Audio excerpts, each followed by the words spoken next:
Yo, what's going on, my transit family? Hey guys. Hey. Hey guys, miss you all. How are y'all doing? Good morning, ladies. So good to see you. Yo, what's up, guys? Hey, I missed y'all so And now, together from all our homes across the city, welcome to Transit. What's up, Transit? My name is Jean. So excited that you are here with us this Sunday morning. And not only is it just a regular Sunday morning, but it is Father's Day today. Did you tell your dad Happy Father's Day? If you haven't, go run and find him. Give him a big old hug, high five, whatever it is. Do it! Celebrate him today. But also what we're doing today is Stu and Julius, their dads of 3 kids. Julius has 3 kids, Stu has 3 kids, 3 different kids, not the same kids, because that's, I don't know what I'm talking about right now. But they're gonna be playing a game called a Battle of the Dad Jokes, where each of them are gonna share really corny dad jokes and see who can get the other person to laugh, and whoever laughs, the other person gets a point. So who do you think is gonna win? Is it gonna be Stu, or is it gonna be Julius? Let's find out. Stu? Ju? No. Yeah, you do that first. Don't ever try to shake my hand before you. What are you talking about? No, I know you. I washed my hands today. Sure you did. I didn't see it. There you go. Stu. All right, that's my last laugh, Going down. friend. Yeah, it's You go. Why did the old man... Sorry. I can't be out already. All right, here we go. That didn't count. yeah, that counts. That count. Here we go. That counts. Why did the old man fall into the well? Why did you fall into the well? I don't know why. Because he couldn't see that well.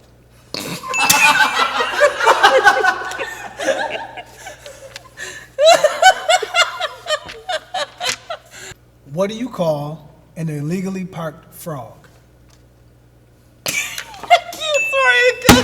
All right, let's try again. Sorry again. You ready? Yeah. You sure? I'm sorry. This is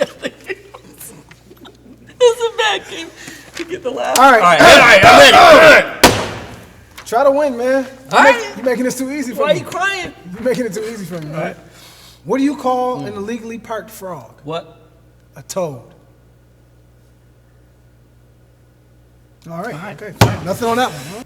What happens when you go to the bathroom in France? What? European.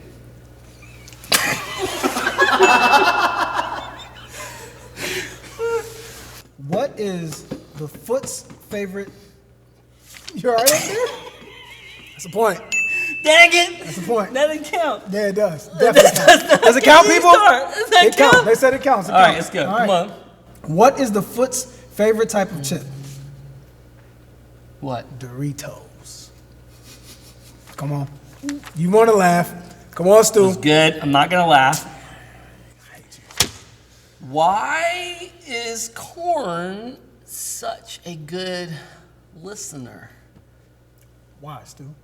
Because it's all ears. It's your faces, man. It's not even the jokes. I don't like you right now. Point. It's the faces. Point, baby. Come on. That's part of the game. Golfers wear, no, excuse me. Why do golfers wear 2 pair of pants? Why? In case they get a hole in one. Got one. I needed that. Let's go, Stu. Thank you. All right. That was good. What do you call a donkey with only 3 legs? You laughing already. I'm not laughing. What? A wonky. A wonky. You get it? A wonky. You get it? You get it? All right. All right. To whoever stole my copy of Microsoft Office, I will find you. You have my word. Is that the joke? Is that the joke? I didn't know what the question mark was with that. What do sprinters eat before a race? You should know this. What do sprinters eat I'm a sprinter.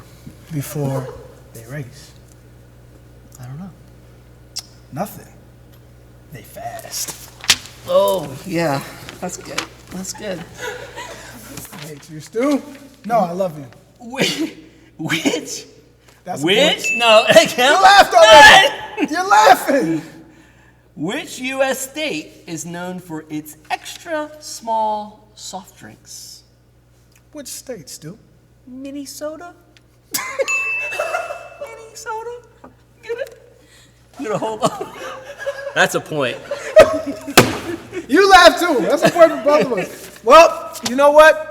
I kind of looks like I lost this one, guys. And yeah, I'm not happy about it. But yeah, congratulations, Stu. You won.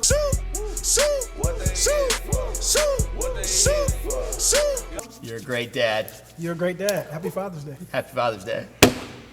All right, people.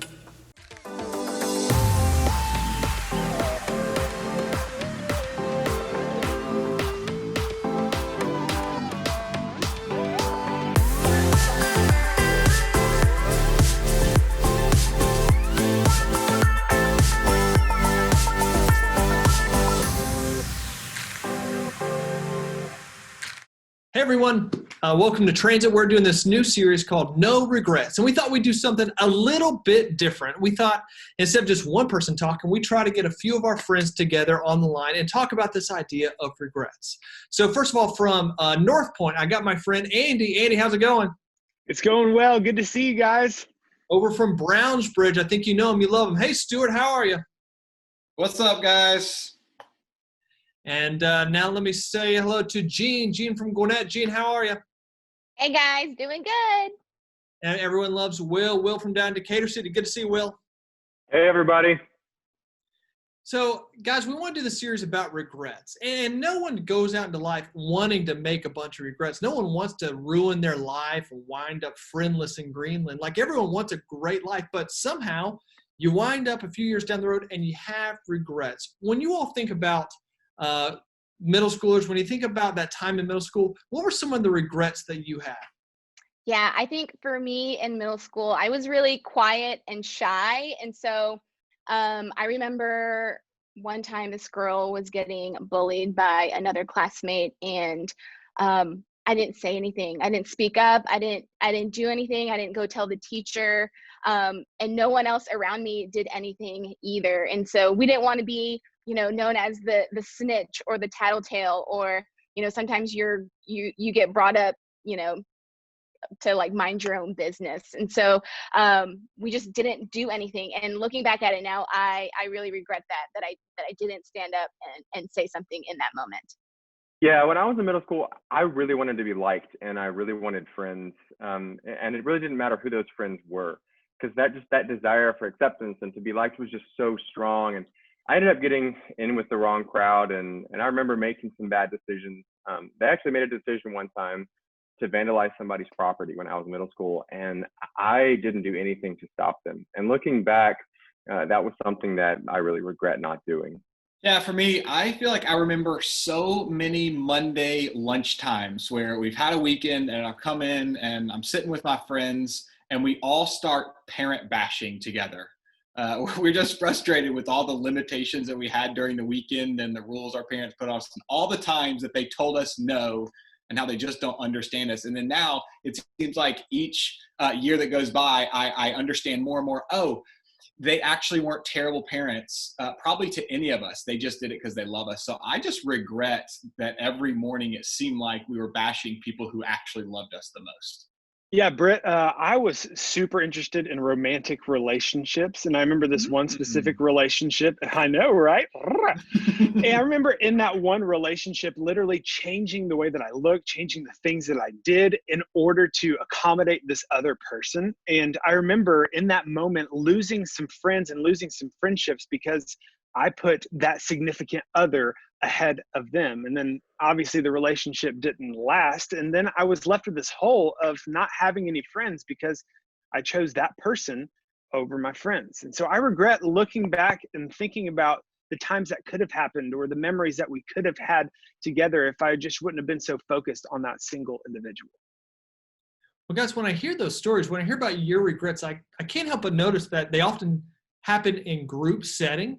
What makes it so difficult to do the right thing, to avoid regrets when you're with a crowd of people and maybe they're going the wrong direction? What's unique about the group setting when it comes to regrets? Yeah, Britt, I think that's a really great question. I think it's because in middle school you feel awkward and different, and you don't want to stand out, and you don't want to be different compared to everybody else. You just want to blend in, and you want people to like you. And so you're going to be tempted to do what everyone else is doing, even if it is sometimes the wrong thing to do. Yeah, when I think back to middle school, the thing that I think I was made fun of for more than anything else was for being different. I mean, I got called weird a lot. And I just learned personally that it was safer to just do what everyone else was doing, even if what they were doing wasn't necessarily the right thing. Well, guys, this week, in week 1 of the series No Regrets, we're really just talking about temptations. When you're tempted to do something, maybe with a group, maybe it's on your own. What do you think are some of the temptations that middle schoolers face these days? I think I think for me in middle school, and I think for a lot of people in middle school, things to lie about. You want to lie about certain things to be able to do stuff or get things. You hide stuff, or maybe even, I know for a lot of girls, it's gossiping. It's tempting to talk about other people in not so friendly ways. Yeah, I think some of the common things that middle schoolers deal with right now are, I mean, adults too. I think one of the biggest things that people struggle with is just that opportunity and that ability to put someone down in order to make ourselves feel better, to make us feel more important. That's a temptation to lower other people and to build yourself up. I think another temptation that middle schoolers face is things on the internet. It's things that they shouldn't be necessarily looking at. I mean, that is a temptation that is around every corner. And, sometimes your parents don't have guidelines, or your parents don't have rules, or you don't have these different things. But I know for a fact that there's a lot of middle school students out there who are looking at things that they probably shouldn't be looking at. Guys, as you know, as the transit team was talking this week about temptation, this one verse came up over and over again out of 1 Corinthians. Paul writes to that church, "No temptation has overtaken you except what is common to mankind. But God is faithful. He will not let you be tempted beyond what you can bear. But when you're tempted, he will also provide a way out so that you can endure it." God, that's 1 Corinthians 10:13. What do you think that verse means for us today? What does it mean for today's middle schooler? Brett, when I hear that verse, one of the things that I feel grateful for in it is the beginning where it says, no temptation has overtaken you except what's common to mankind. And just the idea that other people are facing what I'm facing almost makes it feel better, because I always feel alone in those things. Like nobody else is quite experienced what I'm experiencing, or the temptations what I'm experiencing, or maybe as strongly as I'm feeling the temptation, they're not. But this helps me understand it's actually common to the people around me, and something is comforting about that. Yeah, I love that. I also love the part where it says he will provide a way out. And to me, it means that there's still hope, that no matter how deep you are in a particular temptation or how stuck you feel in a situation, that there is a way out. There's always another way. And it reminds me of Finding Dory. I don't know if you guys have watched that movie before, but Dory always finds herself stuck in like different situations. And Hank is like with her, and Hank is totally pessimistic. He's like, like you can't find anything. Like we're just stuck here. It's useless. We can't do anything. But Dory's, she's been taught like there's always another way out. And so I love that. And that it just reminds me like God will provide a way out, no matter what kind of situation you're in, how deep you are stuck in a temptation, that God is going to provide for you, and that there's still hope for you. Just want to know, as we wrap up, is there any other things you want to tell our students, any other encouragement you can give our students as they deal with a world that's full of temptation? Yeah, I think as I was talking a little bit about some of my experience in middle school that may be similar for some of you guys, I think the need that drove a lot of the temptation that I had was my need for acceptance.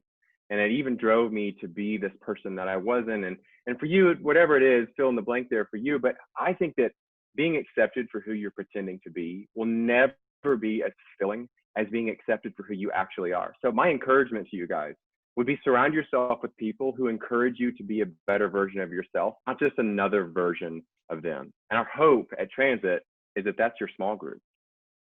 Yeah, I wouldn't want to end this talk without at least saying that there will definitely be moments for every single one of us watching this thing that, as much as the series is called No Regrets, we will make a decision or a choice in a moment that we do regret, and maybe give in to a temptation that we wish we hadn't of.